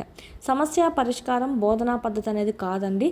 ఇది సమాజంలోని సమస్యలను అధ్యయనానికి సంబంధించిన విషయాన్ని సంఘటన చేసేటువంటి పద్ధతిగా చెప్పచ్చు. ఇది ఒక బోధనా పద్ధతి అనేది కాదు అనిగా చూసుకోవచ్చు ఇక్కడ. ఓకే, సమస్య పరిష్కారంలో విద్యార్థికి ఇచ్చే శిక్షణ వీరు నిజ జీవితంలో సమస్యలు ఎదుర్కొనేలా ఉండే విధంగా ఉపయోగపడేలా ఉండాలి. సాంఘిక అధ్యయనాల్లో అత్యంత విలువైన బోధనా పద్ధతి ఏంటి అంటే మెయిన్ చర్చ. ఎక్కువగా చూసుకున్నట్టయితే ఇది ఉపనిషత్తులలో ఉపయోగించబడినటువంటి పద్ధతిగా చెప్పచ్చండి. అప్పట్లో చర్చను ఎక్కువగా యూజ్ చేసేవాళ్ళు. గురు శిష్యుడి మధ్య సంబంధం చర్చ ద్వారా ఉండేది. చర్చా పద్ధతి ఎలా ఉంటుందంటే ఒక విషయం గురించి 2 గ్రూప్స్గా చేసి దాని గురించి చర్చించమండం అనేది చేస్తారు. ప్రాచీన నలంద విశ్వవిద్యాలయంలో ప్రముఖంగా ఉపయోగించినటువంటి బోధనా పద్ధతి కూడా ఏది అంటే చర్చా పద్ధతి. ఇది విద్యార్థి కేంద్రీకృతంగా ఉంటుందండి. ఒకరి ఆలోచనల కంటే ఇద్దరి ఆలోచనలు మంచివి అన్న సామెత మీద ఇది ఆధారపడి ఉంటుంది. ఇంపార్టెంట్. అక్కడ మనకు పైన సూత్రం బేస్ చేసుకొని చెప్పాం కదా ప్రాజెక్ట్ పద్ధతి. ఈ విధంగా ఇది ఏ సామెతని బేస్ చేసుకొని ఉంటుంది అంటే ఒకరి ఆలోచన కంటే ఇద్దరు ఆలోచనలు మిన్న అన్నట్టుగా ఉంటుంది. చర్చ సమూహాల్లోని వ్యక్తులచే బాధ్యతాయుతంగా తమ భావాలు వ్యక్తీకరించేలా చేస్తుందండి. అంటే చర్చ అంటే సమస్య పరిష్కారానికి సమూహం అంతా కలిసి ఏకగ్రీవంగా ఒకే విధమైన అభిప్రాయాన్ని ఎన్నుకోవడం జరుగుతుంది. ఒకే విధమైన ఒకే విధమైనటువంటి ఒక పరిష్కారాన్ని ఇవ్వడం జరుగుతుంది. అదే మనకు చర్చా పద్ధతిగా చెప్పచ్చు. ఓకే, ఇది ఒక మానసిక ప్రక్రియగా చెప్పచ్చు అండి. అది మనకు విశ్లేషణాత్మక దృక్పథం అనేది ఆలోచన ప్రక్రియ అని చెప్పాం కదా, ఇది ఒక మానసిక ప్రక్రియగా చెప్పచ్చు. వ్యక్తిత్వము, సెమినార్స్, వర్క్షాప్స్, కాన్ఫరెన్సెస్, సింపోజియమ్స్ ఈ మొదలగువన్నీ చర్చా రూపాలకు ఎగ్జాంపుల్స్గా చెప్పచ్చు. సింపోజియం అంటే ఏంటంటే ఒక విషయం పైన ఏదైనా ఒక సంథింగ్ అంశం తీసుకొని విషయం తీసుకొని దానిపైన బాగా ఎక్స్పర్ట్స్ ఉంటారు కదా, ఎక్స్పర్ట్స్ ఎవరైతే ఉంటారో వాళ్ళందరూ ఒకే చోట చేరి దాని మీద పరిశోధనాత్మకంగా చర్చించడం అనేది చూసుకోవచ్చండి. దీన్నే మనకు సింపోజియమ్స్ అని చెప్పి అంటాము. అంటే ఎక్స్పర్ట్స్ అందరూ కలిసి ఒక చర్చగా అయ్యి వాళ్ళు దాని మీద డిస్కస్ చేసి వాళ్ళు చేయడం అనేది జరుగుతుంది. ఈ విధంగా చర్చా ప్రక్రియలు చూడండి. ప్రణాళిక, సంసిద్ధత, నిర్వహణ, మూల్యాంకనం. చర్చా ప్రక్రియలు ఏమేమి ఉన్నాయి? ముందు ప్రణాళిక రూపకల్పన చేయాలి, నెక్స్ట్ సంసిద్ధత రెడీగా ఉండాలి, నెక్స్ట్ నిర్వహించిన తర్వాత దాని మీద సంబంధించి మూల్యాంకనం చేసి రెడీ చేయాలన్నమాట రిపోర్టు. చర్చా ప్రక్రియలో ప్రథమ సోపానం ఏది? ప్రణాళికను చేయడం అన్నమాట. ప్రణాళికను రూపకల్పన చేయడం. చర్చా నిర్వహణలో ఉపాధ్యాయులే మోడరేటర్గా ఉండి ప్రధాన పాత్ర పోషిస్తూ ఉంటారు. ఇద్దరికి చర్చ ముగిసిన తర్వాత మోడరేటర్ చర్చలోని సారాంశాన్ని పునశ్చరణ చేసి చర్చలో ముఖ్య అంశాలన్నింటినీ క్లుప్తీకరించి నిర్ణయించిన తీర్మానాన్ని కూడా ప్రకటించడం అనేది జరుగుతుంది. మొత్తానికి చర్చ ముగిసిన తర్వాత ఈ విషయం మీద ఏ నిర్ణయానికి రావడం జరిగింది అని చెప్పి ఆ విధంగా. చర్చా ప్రక్రియలో ఆఖరి సోపానం ఏంటి? మూల్యాంకనం. ఇలా కూడా అడుగుతాడండి. చర్చా ప్రక్రియ పద్ధతిలో సోపానాలు, చర్చా పద్ధతికి సంబంధించి సోపానాలు ఇవి ఎన్ని ఉంటాయి? 4 ఉంటాయి. ఆర్డర్ పెట్టమంటాడు, ఆర్డర్ పెట్టాలి. మొదటి సోపానం ఏది అని అడుగుతాడు. 4వ సోపానం ఏది? చర్చా పద్ధతి సోపానాల్లో లేనిది ఏమిటి అని చెప్పి ఒకటి ప్రాజెక్ట్ పద్ధతిలో ఇస్తాడనమాట, సమస్య పరిష్కారంలో ఇస్తాడు. ఆ విధంగా కనుక్కోగలగాలి. నెక్స్ట్ మనకు చూసినట్టయితే చర్చా ప్రక్రియలో ఆఖరి సోపానం మూల్యాంకనం. వ్యక్తిత్వం చర్చా పద్ధతికి ఒక రూపాంతరంగా చెప్పచ్చండి. వ్యక్తిత్వం అంటే ఏంది? వక్తృత్వం అంటే బాగా మాట్లాడడం అనమాట. దీనిలో 2 లేదా అంతకంటే ఎక్కువ మంది విద్యార్థులు లేదా వ్యక్తులు ఏదైనా ఒక వివాదాస్పద అంశం పైన తమ అభిప్రాయాలు చెప్తూ ఉంటారు. ఇది మనకు వ్యక్తిత్వం సంబంధించి. వ్యక్తిత్వంని నిర్వహించడంలో ఉపాధ్యాయుడు ప్రధాన పాత్ర పోషించడం అనేది జరుగుతుందన్నమాట. ఆల్రెడీ మనం చూస్తూనే ఉంటాం కదా. వ్యక్తిత్వంలో ఉపాధ్యాయుడు ఒక మోడరేటర్గా ఉండి ఇరుపక్షాల వాదనలు ప్రక్కదోవ పట్టకుండా చూస్తూ ఉండాలి. ప్లస్ కోపం వచ్చేసి కొన్నిసార్లు కొట్లాటలు పోతూ ఉంటారు. అట్లా భావావేశపూరిత పరిస్థితులు లేకుండా చూసుకుంటూ ఉండాలి ఉపాధ్యాయుడు. మంచి స్నేహపూరిత వాతావరణం ఉండేలా చూసుకుంటూ ఉండాలన్నమాట. ఓకే, ఈ వక్తృత్వం అనేది అంటే వారిద్దరి మధ్య చర్చ అనేది సామూహిక ఆలోచనలకు సమిష్టి నిర్ధారణకు సంబంధించినటువంటి ఒక ప్రక్రియగా చెప్పచ్చండి. అంటే చాలామంది ఉంటారు ఒక గ్రూప్లో కూడా, ఈ పక్క గ్రూప్లోనూ ఉంటారు. ఆ విధంగా అందరూ ఆలోచనలు ఒక తాటి మీదకి రావాలి. ఈ విధంగా ఒక దాని మీద తేవడమే ఈ వక్తృత్వంగా చెప్పచ్చు. చర్చకు అంతిమ ధ్యేయం అనేది ఏంటంటే అంగీకారం. ఇద్దరు ఒప్పుకున్న తర్వాత మీకు అంగీకారమేనా, ఈ చర్చకి ఫలితంగా ఇది వచ్చింది, లాస్ట్కి ఇది నిర్ణయించారు, ఇది రైటేనా, ఇది మీకు అంగీకారమేనా అంటే ఎస్ అంగీకారం నిజమే, లాస్ట్కి దీంతో ముగుస్తుంది అన్నమాట. ఏకాభిప్రాయం ద్వారా సాంఘిక సమస్య పరిష్కరించడంలో తీసుకునే సాంఘిక చర్య ఈ చర్చగా చెప్పచ్చండి. ఈ 2 ఒకటిగానే ఉంటాయి, మనకు 2 ఒకటే. నెక్స్ట్ మనకి ఇచ్చినటువంటిది ప్రశ్నా పద్ధతి. పాఠశాల స్థాయిలోని బోధనలో అవలంబించే తరగతి కార్యకలాపాల్లో ఎంతో ప్రధానమైనది ప్రశ్నా పద్ధతి. ఎప్పుడు ప్రశ్నించని ఉపాధ్యాయుడు బోధించడనమాట. ఎప్పుడు ప్రశ్నించని ఉపాధ్యాయుడు బోధించడంట. వాస్తవానికి ప్రశ్నలను బాగా చేయగల సామర్థ్యం బోధనకు చెందిన ఉత్తమ కళలో ఒకటి. ఫస్ట్ మనం పోతూనే ఒక విషయం గురించి పూర్వజ్ఞానం తెలుసుకోవాలన్నా కూడా వాళ్ళని ప్రశ్నించాలి. ఇదేంటో తెలుసా నాన్న, ఇదేంటో తెలుసా, మీకు ఇది ఎప్పుడైనా చూసారా, మీ పూర్వజ్ఞానాన్ని పరిశీలిస్తూ వాళ్ళని అడగాలి. అట్లా ప్రశ్నలు ఉంటేనే క్లాస్ రూమ్ కూడా బాగా మనకి మంచిగా బోధనా ప్రణాళిక అనేది మంచిగా అవుతుంది అని చెప్పి.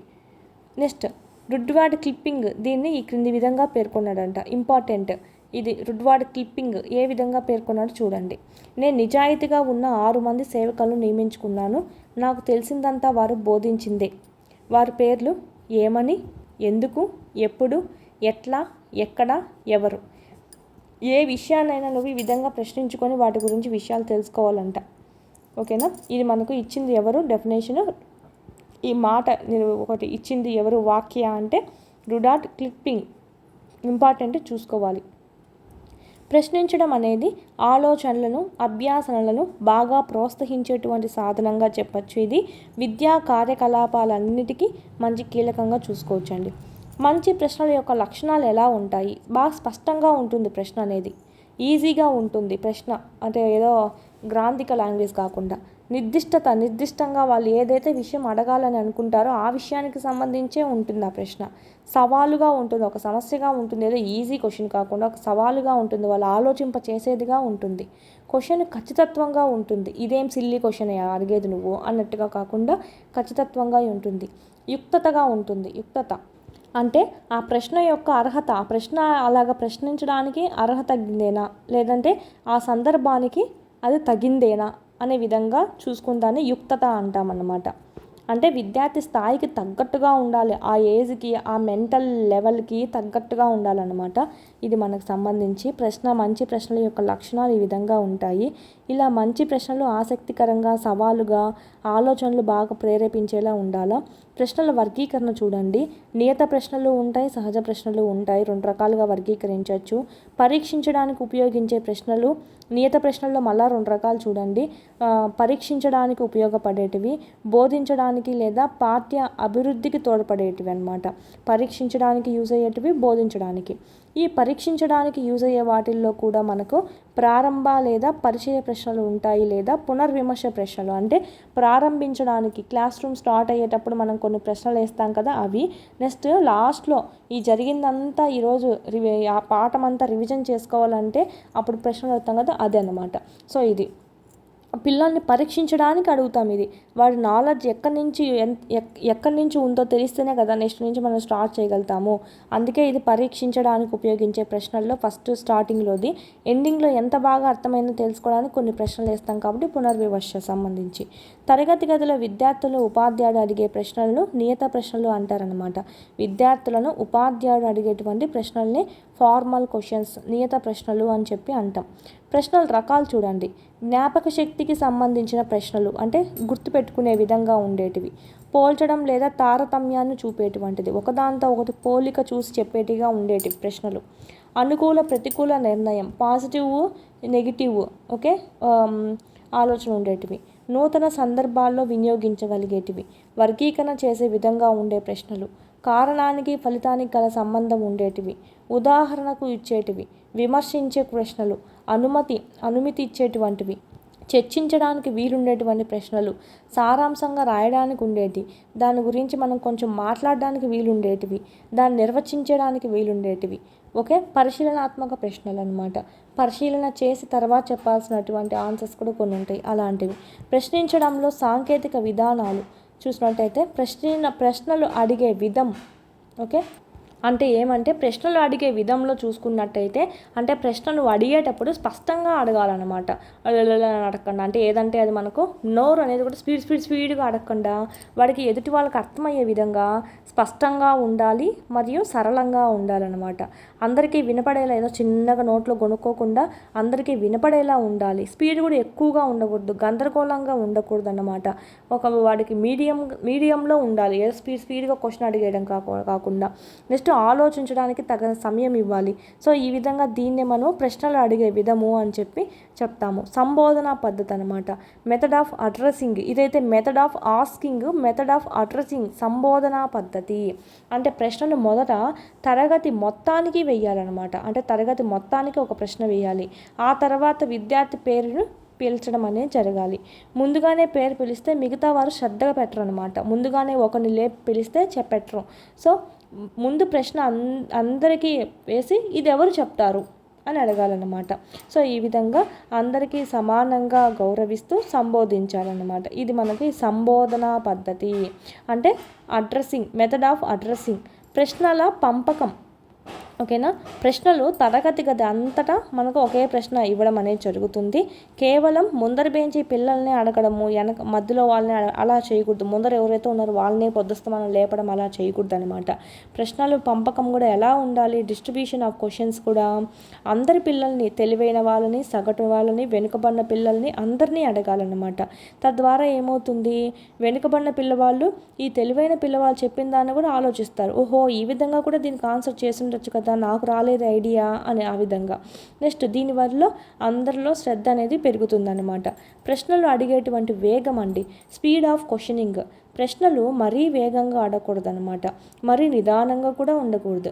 విద్యార్థి అర్థం చేసుకునేటువంటి వేగంలో ఉండాలి, సరైన విరామం పాటిస్తూ ఉండాలి. అలాగా ప్రశ్నలు అడిగే వేగం కూడా ఆ విధంగా ఉండాలి. ప్రశ్నలు పునరావృతం అన్నమాట, రిపిటేషన్ ఆఫ్ క్వశ్చన్స్. ఒకే ప్రశ్నను మాటి మాటికి అడగకూడదు. ప్రశ్నలు పదే పదే చెప్తే వాళ్ళల్లో విసుగు వస్తుంది, శ్రద్ధ తగ్గుతుంది. మళ్ళీ ఆ క్వశ్చనే కదా అంటారు.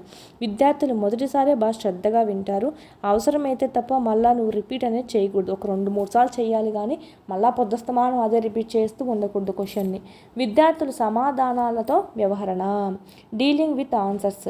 విద్యార్థి సమాధానాన్ని పూర్తిగా మనం వినాలన్నమాట. ఏదో లైట్గా వింటే నువ్వు కూర్చోరా బోర్ కొడుతుంది అని చెప్పకుండా, తప్పుగా చెబితే వాడిని మందలించకూడదు, కానీ ఇలా కాదు నాన్న ఇలా అని చెప్పాలి.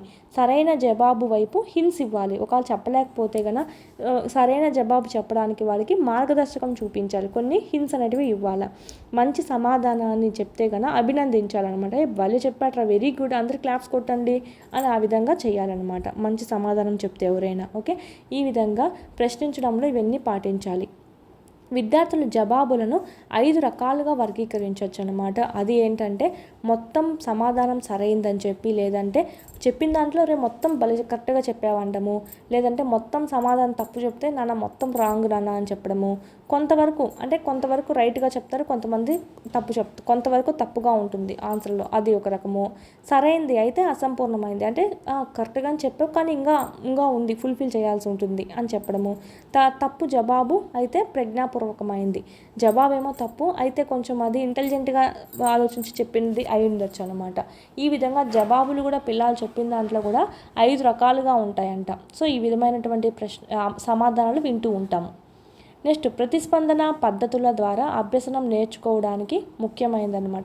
ప్రతిస్పందన పద్ధతుల ద్వారా అభ్యసనం నేర్చుకోవడానికి బాగా ముఖ్యంగా చెప్పచ్చు. ఆలోచన అభ్యసనానికి మూలంగా చెప్పచ్చండి. ఆలోచన వచ్చిందంటే వాళ్ళలో అభ్యసనం జరుగుతూ ఉన్నట్టు అర్థము. అవి రేకెత్తిస్తూ ఉండాలి ఆలోచనలని.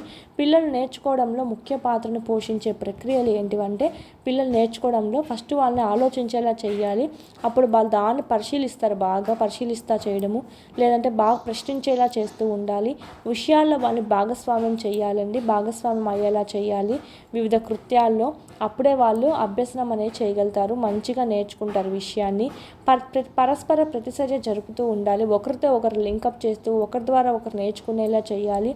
ఒక ఇంటెలిజెంట్ని ఒక డల్లర్ని, లేదంటే ఇంటెలిజెంట్ని యావరేజ్ వాళ్ళని డల్లర్స్ని, ఈ విధంగా పెయిరింగ్ చేస్తూ ఉండాలి. నిరంతర అన్వేషణ చేస్తూ ఉండే విధంగా కృత్యాలు ఇస్తూ ఉండాలి. వాళ్ళు కనుగొనే విధంగా ఉండేటివి ఇవ్వాలి. విషయాల గురించి చర్చిస్తూ ఉండాలి. పరస్పర భావాలు పంచుకునేలా ఉండాలి. నీ ఐడియా చెప్పేప్పుడు నువ్వు చెప్పు, నువ్వేంటే ఏం చేస్తావు దీనికి, ఆ విధంగా ఇద్దరు చెప్పుకునే విధంగా అందరికీ అవకాశం ఇవ్వాలి. భౌతిక మేధోపరమైన కృత్యాల్లో పాల్గొనే విధంగా ఇవ్వాలి. సందర్శించడం అన్నమాట. ఏదైనా కొన్ని మనకు అప్పుడప్పుడు టూర్స్ వేసుకెళ్తూ ఉంటాం కదా, ఫీల్డ్ ట్రిప్స్ వేస్తూ ఉంటాము. ఏదైనా ప్లేస్కి సంబంధించి సందర్శించడం లాంటివి చేస్తూ ఉండాలి. మార్కెట్ ఉంది, వాళ్ళని తీసుకెళ్ళి సందర్శింప చేయాలి, అప్పుడు ఇంకా బాగా అర్థమవుతుంది. నేర్చుకోవడం అనేది ఒక సామాజిక ప్రక్రియగా ఇక్కడ చూసుకోవచ్చండి. పిల్లలు చర్చించడం వంటి ఇతర కృత్యాల ద్వారా సాంఘిక శాస్త్ర అంశాలు సులభంగా అవగాహన చేసుకుంటారు. మెయిన్ సోషల్ సంబంధించి అంతా చర్చల మీదే ఉంటుంది. ఒక విషయానికి సంబంధించి ఇచ్చేసి పరిపాలన ఎలా ఉంది, మీ అభిప్రాయం ఏంటి, ఒకవేళ హై స్టాండర్డ్ వాళ్ళకైతే ఈ విధంగా పరిపాలన ఎలా ఉందిరా, మీ అభిప్రాయం ఏంటి, మీరేంటే ఏం చేస్తారు, ఈ గ్రూప్ వాళ్ళైతే ఏం చేస్తారు, ఈ విధంగా చర్చలు పెట్టడం. తరగతి గదిలో పిల్లల అభ్యసన కృత్యాలు ఆధారంగా జరిగే నెక్స్ట్ కృత్యాధార అభ్యసనం అండి, యాక్టివిటీ బేస్డ్ లెర్నింగ్. ఇక్కడ యాక్టివిటీ బేస్డ్ లెర్నింగే ఇప్పుడు అంతా పాటించేటువంటిది. తరగతి గదుల్లో పిల్లల అభ్యసనం అనేది కృత్యాల ద్వారా కానీ చేస్తే కనుక చాలా బాగా నేర్చుకుంటారు, చాలా ఆనందంగా నేర్చుకుంటారు. అసలు చదువుతున్నాం అనేటువంటి ఫీలింగే వాళ్ళలో ఉండదన్నమాట. కానీ కృత్యానికి ఉండాల్సిన లక్షణం ఎలా ఉండాలి, ఆ కృత్యం కూడా ఎలా ఉండాలి, బాగా ఆలోచనలు రేకెత్తించేలా ఉండాలి, ఒక సమస్యగా ఉండాలన్నమాట. అంటే సవాల్తో కూడుకుందిగా ఉండాలి. అప్పుడే బాగా ఇంట్రెస్ట్గా ఉంటుంది, ఈజీ కాకుండా. వ్యక్తిగతంగా జట్లతో లేదా పూర్తి తరగతి గదితో చేసే విధంగా ఉండాలి. అంటే ఒంటరిగా ఒకరికైనా ఇవ్వచ్చు, గ్రూప్స్గా డివైడ్ చేసైనా ఇవ్వచ్చు, పూర్తి తరగతి గదికైనా ఇవ్వచ్చు. ఈ జట్లుగా చేసేటప్పుడు కూడా ఎలా చేయాలి, ఆ జట్టులో ఆ గ్రూప్లో ఇంటెలిజెంట్ ఉండాలి, డల్లరు ఉండాలి, యావరేజ్ స్టూడెంట్ ఉండాలి. ఆ విధంగా ముగ్గురినే జత చేయాలన్నమాట. తరగతి బోధనకు ఉపయోగపడేదిగా ఉండాలండి. మనకు తరగతి గది పాఠ్యాంశాల్లో ఉన్నటువంటి వాటికి ఉపయోగపడేలా ఉండాలి. వాళ్ళ పిల్లల స్థాయికి తగినట్టుగా ఉండాలి. లక్ష్యాత్మకంగా అంటే లక్ష్యాన్ని ఛేదించే విధంగా ఉండాలి, వాళ్ళు ఆచరించే విధంగా ఉండాలి, ఏదో వాళ్ళు చేయలేనిది కాకుండా. ఓకేనా. పిల్లలు ఆసక్తికరంగా పాల్గొనేలా ఉండాలి. అంటే బోర్ కొట్టే గేమ్స్ కాకుండా బాగా ఇంట్రెస్టింగ్గా కొత్తగా ఉండేటివి ఇవ్వాలి. తగిన చేర్పులు మార్పులకు వీలయ్యేదిగా ఉండాలి. వీలైనంత తక్కువ ఖర్చు అవ్వాలి లేదా నో కాస్ట్ అన్నా ఉండాలన్నమాట. ఇది మనకు కృత్యానికి ఉండాల్సిన లక్ష్యాలలో సరికానిది ఏమిటి, టైం టేకన్ ఎక్కువగా తీసుకోవాలి అని ఉంటుంది. సో నెగిటివ్ కాబట్టి, సో నెగిటివ్ కదా. సో అలాగా మనకి క్వశ్చన్ అనేది అలా అడుగుతారండి. లక్షణాలు లేనిది ఏమిటి, ఉండేది ఏమిటి అని అలాగ అడుగుతారు, చూసుకోవాలి, ఇంపార్టెంట్. నెక్స్ట్ అండి, ఆంధ్రప్రదేశ్ ప్రాథమిక విద్యా పథకం APEP. Okay. Andhra Pradesh primary education plan 6 అభ్యసన సూత్రాలు విద్యార్థి కేంద్రీకృత కృత్యాధార బోధనకు ఉపకరిస్తాయి అని చెప్పి తెలిపారు. ఆ 6 అభ్యసన సూత్రాలు ఏవి, ఎన్ని అనైనా అడుగుతారు. 6 ఏవి, 6లో లేనిది ఏమిటి అనైనా అడుగుతారు, చూసుకోవాలి. ఆంధ్రప్రదేశ్ ప్రాథమిక విద్యా పథకం ఉపాధ్యాయుడు అభ్యసన ప్రక్రియలు కల్పించాలి, క్రియలు, అన్వేషణలు, ప్రయోగాల ద్వారా అభ్యసనాన్ని బాగా అభివృద్ధిపరచాలి, వ్యక్తిగత జట్టు పూర్తి తరగతి గది కృత్యాలు ఇస్తూ ఉండాలి, వైయక్తిక భేదాలకు తగిన అభ్యసనాన్ని కల్పిస్తూ ఉండాలి. ఏదో తక్కువ స్థాయి అంటే డల్లర్కి వెళ్ళేసి ఏదో పెద్ద విషయం కనుక్కోరా అనకుండా వాడి స్థాయికి తగ్గట్టుగా ఇస్తూ పోతూ ఉండాలి. స్థానిక పరిసరాలను ఉపయోగించుకుంటూ ఉండాలండి. ఇది మనకు కేంద్రీకృత కృత్యాధార బోధనకు ఈ అభ్యసన సూత్రాలు, ఈ 6 అభ్యసన సూత్రాలు అనేటివి బాగా ఉపయోగపడతాయి అని చెప్పచ్చు. నెక్స్ట్, అన్ని సందర్భాల్లో ఉపయోగించేటువంటి కొన్ని కృత్యాలు చూడండి. వర్క్షాప్స్ కండక్ట్ చేయడము, ఓకే, సెమినార్స్ కండక్ట్ చేయడము, సింపోజియమ్స్ కండక్ట్ చేయడము, ప్యానల్ డిస్కషన్స్, నాటకీకరణ చేపించడము, సారూప్య పద్ధతి, సిమ్యులేషన్స్, ఇలాంటివన్నీ బాగా యూజ్ అవుతాయి. వ్యక్తిగతంగా కానీ జట్లలో కానీ చర్చ, సృజనాత్మకత చర్చల ద్వారా అవసరమయ్యే వస్తువులు లేదా ప్యాకేజీలను తయారు చేయడానికి ఉపయోగించేదే కార్యశాల కార్యశాల వర్క్షాప్స్ అంటాం కదా. ఏమన్నా తయారు చేయమని చెప్పి పిల్లలకు చెప్తాం, సైన్స్ ఫేర్స్ ఇలా విధంగా ఏమైనా తయారు చేయమంటాం, కానీ ఒంటరిగా అయినా సరే జట్లుగా అయినా సరే, ఓకే, ఏదైనా వస్తువులు యూజ్ చేసుకుని ఏదైనా తయారు చేయమని చెప్తాము. సెమినార్స్ లేదా సదస్సులు, ఇవి చూసినట్టయితే అనేక మంది విద్యార్థులు ఒక సమస్య గురించి దర్యాప్తు చేసి తమ ఫలితాలు నివేదించడం జరుగుతుంది. దాని గురించి వాళ్ళు సెమినార్ ఇవ్వడం జరుగుతుంది అన్నమాట స్టేజ్ పైన. దీంట్లో మనకు నాయకుడు ప్రతి వ్యక్తికి చర్చలో పాల్గొనే అవకాశాన్ని కల్పించడం జరుగుతుంది. దీనివల్ల స్టేజ్ విరిపోవడం ఇలాంటివన్నీ చూసుకోవచ్చు. సింపోజిజమ్స్, గోష్ఠి అంటే ఎంపిక చేసిన విషయంలో వివిధ అంశాలపై పాల్గొనే సభ్యులు తమ అభిప్రాయాల్ని ఉపన్యాసాల ద్వారా కానీ తాము రచించిన విషయాలను చదివి కానీ వివరించడం జరుగుతుంది. ఇలాంటివే సింపోజియమ్స్గా చెప్పచ్చు. ఆ విషయం గురించి అవగాహన ఉన్నవాళ్ళు పాల్గొనడం జరుగుతుంది. నెక్స్ట్ స్ట్రక్ మహాశయుని ప్రకారము సింపోజియం అనేది వ్యాఖ్యానాల సముదాయంగా ఉంటుందని చెప్తున్నారు. ఇది మనకు సింపోజియం. కొంతమంది మనకు దాని మీద విషయం మీద పట్టు ఉన్న వాళ్ళంతా ఒక తావం చేరి దాని మీద గురించి చర్చించడం. చర్చలో పాల్గొనే వారి సంఖ్య 4 లేదా 5 ఉంటే చాలా మంచిది, మరి ఎక్కువ మంది కాకుండా. ఓకే. ప్యానల్ చర్చ పెద్ద గ్రూపులో ఉపయోగకరంగా ఇది ఉంటుందన్నమాట. ఈ కార్యక్రమాన్ని తరగతి గదిలో చిన్న గ్రూపు 1 అంటే 4 నుంచి 8 మంది ఉంటారు ఒక గ్రూప్లో, అట్లా తరగతి ఎదుట నిర్వహించడం జరుగుతుంది. ఈ గ్రూపును ప్యానల్ అని చెప్పి అంటారండి. దీనికి ఒక అధ్యక్షుడు కూడా ఉండడం జరుగుతుందన్నమాట. ఇదే మనకు ప్యానల్ చర్చ అంటాం. వీళ్ళందరూ సభ్యులుగా ఉండి ఒక అధ్యక్షుడు ఉంటాడు. ఈడ కూడా ఒక సెకండ్ గ్రూప్ ఉంటుంది, ఇది ఒక అధ్యక్షుడు, అట్లా చూసుకుంటారనమాట. ప్యానల్ చర్చ ఫలప్రదంగా నిర్వహించడానికి చైర్మన్ కూడా ఉంటాడు. దీని సాఫల్యం చాలా వరకు చైర్మన్ మీదే ఆధారపడి ఉంటుందంట. ఇది ప్యానల్ చర్చ ఎలా చేస్తారనేది, ప్యానల్ డిస్కషన్స్ చేయడానికి పద్ధతులు. అనుభవాలను, మానవ సంబంధాలు, పాత్రలు, సందర్భాలు, కథలు, ఉద్వేగాలు ఇలా కొన్ని తీసుకొని వాటికి సంబంధించి నాటకం ద్వారా చేయడం అన్నమాట. నెక్స్ట్ చారిత్రాత్మక సంఘటనలను వ్యక్తీకరించడానికి నాటకీకరణ అనేది బాగా అనువైన పద్ధతిగా చెప్పచ్చు. ఎన్నో నాటకాలు కూడా చూస్తూనే ఉన్నాము. ఇది అవసరమైనటువంటి స్క్రిప్ట్లు ముందుగానే తయారు చేసుకొని దానికి అనుగుణంగా ప్రాక్టీస్ చేసి అమలు చేస్తారు. కల్పిత సన్నివేశంలో సమస్య పరిష్కారానికి ఉపయోగించే అభ్యసన ప్రక్రియ శిక్షణ విధానాన్ని సిమ్యులేషన్ను విద్యావేత్తలు భావించడం జరుగుతుంది. అంటే సిమ్యులేషన్ అంటే ఇప్పుడు డ్రైవింగ్ ఉంది, కార్ డ్రైవింగ్, బైక్ డ్రైవింగ్ రియల్గా నేర్చుకోవడం కన్నా ఒకటి మనకి అలాంటి సిచ్యువేషన్ పోలినటువంటి టెక్నికల్గా టీవీలో కానీ ఇట్లా కానీ మనకు ఉంటుంది. అంటే సేమ్ మనకి విజువలైజేషన్ అంతా అదే ఉంటుందండి, కానీ రియల్ అయితే కాదనమాట. విజువలైజేషన్ జస్ట్ ఉంటుంది. ఈడ బండి నువ్వు ఏం నొక్కితే ఆడ స్క్రీన్లో అదే కదులుతూ ఉంటుంది. అదే మనకు సిమ్యులేషన్. ఎక్కువగా దీన్ని కార్లు నడపడానికి, బైక్ నేర్చుకునే వాళ్ళు ఉంటారు కదా కొత్తగా, వాళ్ళు నేర్చుకోవడానికి అది యూజ్ చేస్తూ ఉంటారు ఎక్కువగా, దాన్ని ప్రాక్టీస్ చేయడానికి. సారూప్య పద్ధతిలో ఎలా ఉంటుందంటే లేనిది ఉన్నట్టు నటించడము సిమ్యులేషన్గా చెప్పచ్చు. అంటే ఆడేం రియల్గా అదంతా ఉండదు, కానీ ఆడ స్క్రీన్ అనేది అలా ఉంటుందన్నమాట. ఇప్పుడు కళ్ళకు పెద్ద బ్లాక్ అద్దాలు వేసుకొని మనం చూస్తూ ఉంటాం కదా, అది మన సిమ్యులేషన్ అన్నమాట. ఆడేమో నిజంగా ఉండదు, కానీ ఉన్నట్టుగా మనకు ఆ పిక్చర్స్ అన్నీ చూపించడము, డిజిటల్ అంతా మనకు ఉంటుందన్నమాట. దాన్ని బట్టి రియల్ సిచ్యువేషన్గా మనం ఫీల్ అవ్వడం జరుగుతుంది. సిమ్యులేషన్ని మనం ఏమంటామంటే అభివృద్ధి చేసినటువంటి నాటిక అని కూడా చెప్పచ్చు అన్నమాట. నెక్స్ట్ సిమ్యులేషన్ అనేది ఒక ప్రత్యేకమైన రూపంలో లేదా పరిస్థితుల్లో ఉన్నట్లు ఊహించినటువంటి సన్నివేశంగా చెప్పచ్చు.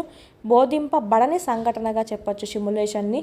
తప్పిదాలు అనివార్యంగా ఉంటాయి, ఇవి వాంఛనీయం కూడా అనే సిద్ధాంతం ఆధారంగా సిమ్యులేషన్ అనేది పనిచేస్తుందంట. తప్పిదాలు అనివార్యంగా ఉంటాయి, కానీ ఇది అవాంఛనీయం కూడా అనంట. సిమ్యులేషన్ అనుభవపూర్వకమైనటువంటి అభ్యసనగా చూసుకోవచ్చండి.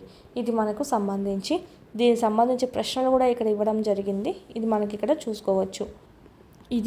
దీని ప్రశ్నలు చూసినట్టయితే మనకు దాదాపుగా ఇది కూడా అంతే 60 పైన ఉన్నాయండి. 60 100 పైనే ఉన్నాయి ఈ లెసన్ సంబంధించి. ఓకే, 112 దాకా ఉన్నాయి. నెక్స్ట్ లెసన్ అనేది 4th లెసన్. నెక్స్ట్ వీడియోలో చూద్దాం. వీటికి సంబంధించి క్లాసెస్ అంతా మీకు యాప్లో అప్లోడ్ చేయడం జరుగుతుంది, ఒకసారి చెక్ చేసుకోవచ్చండి. మనకి యాప్లో ఉంటుంది ఎస్ఎస్ ప్రొడక్షన్స్ కాంపిటేటివ్ హబ్ అని. దీంట్లో అయితే కనుక మీకు అంతా ఆల్ సబ్జెక్ట్స్ టెస్ట్ సిరీస్ ఉంటుంది. 3rd to 10th lesson wise videos, ఈ మెథడ్ది క్లాసెస్ ఉంటాయి, ఆల్రెడీ అప్లోడెడ్ అనమాట. సైకాలజీకి సంబంధించి కూడా ఈ కోర్సులో ఉంటుందన్నమాట. ఈ 799 కోర్సులో సైకాలజీ కోర్సు కూడా ఉంటుంది. న్యూ సిలబస్ బేస్గా ఎక్స్ట్రా టాపిక్స్ కూడా మీకు ఎక్స్ప్లెయిన్ చేయడం జరిగింది. ఇది డిసెంబర్ 10కి సంబంధించి పీడిఎఫ్స్ మరియు ఎగ్జామ్స్ అనేటివి ఉంటాయి, ప్రాక్టీస్ చేసుకోవచ్చు. 3rd to 10th పీడిఎఫ్స్ కూడా మీకు ఇక్కడ అవైలబిలిటీలో ఉంటాయి. తెలుగు అకాడమీ పీడిఎఫ్స్ కూడా ఉంటాయి, చూసుకోవచ్చండి. అదేవిధంగా డిఎస్సికి సంబంధించి కూడా విద్యా దృక్పథాలు అనేది కూడా మీకు ఇక్కడ పీడిఎఫ్ అవైలబిలిటీలో ఉంది, చూడండి, కంపల్సరీ తీసుకోండి, చాలా యూజ్ అవుతుంది. ఎక్కడ బయట బుక్స్ ఏం అవసరం లేకుండా ఇది ఒక్కటి సరిపోతుంది అన్నమాట. ఏమైనా డౌట్స్ ఉంటే కింద కామెంట్ సెక్షన్లో కామెంట్ చేయొచ్చు.